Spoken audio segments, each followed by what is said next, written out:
Hey, it's MJ from the Coaches Panel. Welcome back to another player review as we look at every single player that moves clubs this trade and free agency period and tell you what we think it's going to mean for fantasy footy in 2025. Has social media been a spicy place to be? It's only going to continue to get hotter over the next 24 hours or so. The trade is official. Matt Owies has landed at the West Coast Eagles. They've got a raft of assets to go alongside it. They've given up some pretty high draft capital to really hope that in a cumulative aggregate, they come out on top. We're not worried about that. We're just purely focused on Matt, what it means for the club he's left and the club he's landed at, and a fantasy footy asset. Let's talk about him from a footballing perspective. He's a really smart, crafty footballer. Make no mistake about it. He's a victim of circumstance. I think had it not been for Carlton trying to do as much as they are this offseason in terms of creating salary cap space for Houston, then all of a sudden it was high draft capital to get in at the very pointy end of the draft and still leave some room for some father-sons that they wanted to get.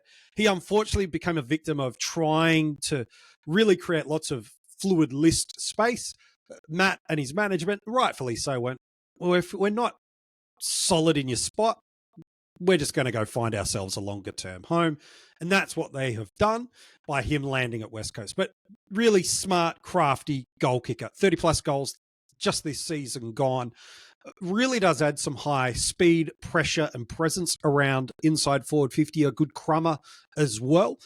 He's a pretty handy small forward, got to say it. He's really, really handy. And part of that is not just the great work of Mackay and Curnow bringing the ball to ground if they're not marking a contest. It's his smarts and IQ to get to those right positions off the feet of those two twin towers and to then impact the scoreboard and applying that nice defensive pressure. Look, he's not a world-changing, game-changing, squad destiny-shaping small forward, but he's a very, very good small forward. And so from a West Coast Eagles perspective, I actually really like this, to be able to bring into a team that over the past 2 years has been one of the most one-dimensional forward lines and also one of the lowest scoring teams, to be able to think about what this forward line could look like for the medium to long term now. It's actually, I think West Coast Eagles fans, I know you're a bit hurt about how this deal has got there, but if we just purely focus on Matt, this actually is a really important piece for your forward line and for your structure moving forward. You've already got two of the hardest pieces of the puzzle to build a forward line around in marking, key forward, general forward presence. With Jake Waterman and Oscar Allen, you've got two very different types of forwards that really do complement each other really well. Jake can take a contested mark, but really looks at his best when he's out on that lead, taking that big bulking frame, and no one dare stand in the gap that's in that forward line when they're bringing the ball inside forward 50. While Oscar Allen, solid enough on a lead, it really is your very old school style key position forward. Just pop it on his head, watch him clunk it, and go to work. They've had some handy options in the forward line. Cripps is coming to the ends of his career, but has been a very, very serviceable player. Willie Rioli at times before his move to Port Adelaide was handy. I feel like what Owois does now is gives them a player with forward pressure and goal craft, so that if Waterman and or Allen aren't marking the ball, there's someone that's going to get the ball to ground with some speed, some pressure, and a little bit of goal savviness to be able to impact the scoreboard. Over the past 2 years, he's averaged 1.5 and 1.4 goals per game. So he knows where the sticks are. And I think if you can get yourself a player that's capable of kicking 30-plus goals in a season to go alongside Allen and Waterman, well, now all of a sudden between these three, you're looking going, man, there's a pathway to kicking 120-plus goals with relative comfort across these three players. That's a really handy piece of the puzzle for this West Coast rebuild, let alone the other assets they brought in recently, over draft, over trades, and what they're going to do at the upcoming draft as well. I actually think Owies is a really nice fit for West Coast. Regardless of the other hot topics of how he's landed there, I think from a pure player perspective, he's a nice fit.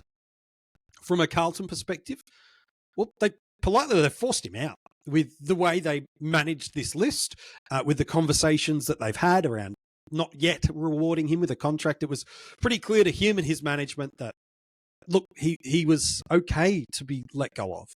So much of Carlton's forward line is dependent and its function on Curnow and Mackay, but replacing a small forward, as handy as Owies is, I think Carlton feel like they've got some of those pieces already.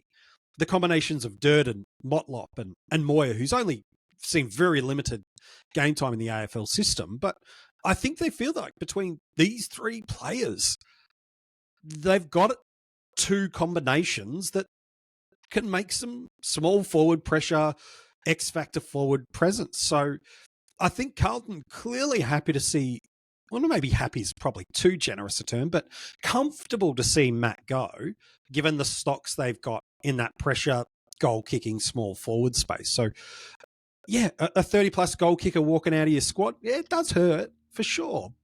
But of all the teams, maybe only the GWS Giants are the other that could feel comfortable losing one of the players that for a long time has been part of their best 22, and Matt was in that spot. So I think Carlton are relatively comfortable with this.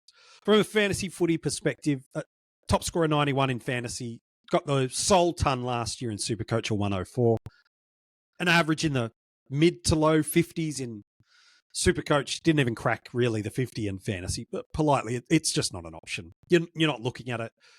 Even in a deep draft, you're just not going there. It's got to be chaotic levels of dynasty leagues on keeper that we're talking about that maybe you're heading towards him. But other than that, Matt's great piece in a Eagles forward line, but his average, even with some build, is mid to high 50s, and it's still not of interest. I don't see him building. I think, if anything, the Carlton forward line and midfield is a bit more advanced than West Coast. So regression's more probable than not, if anything. And even without regression, you're not touching it anyway. So just not fantasy relevant in my books. But do you like this trade for the Eagles? Yes, it's a high price point. You've given up a top 3 draft pick. But what do you think, Eagles fans and fantasy fans, about what Matt Owies is going to do inside this Eagles forward line? Let me know. If you're watching this on YouTube, make sure you like the video and comment below. If you're listening to this as an audio podcast, get in touch with us across social media, X, TikTok, Facebook, and I've already mentioned X, but Instagram is the other one. You can go and check us out. Make sure you get in touch with us. All the details for that are in the description of this episode. It's also where you can get the links to join our Patreon supporter group and get your hands on some brand new Coaches Panel merch. Well, D-Day is coming. It's not too far away from another player movement because, let's be honest, we don't have many hours left in the trade period to go. Hey, thanks so much for tuning in. We'll be back with you again real soon with another player movement from the 2024 free agency and trade period.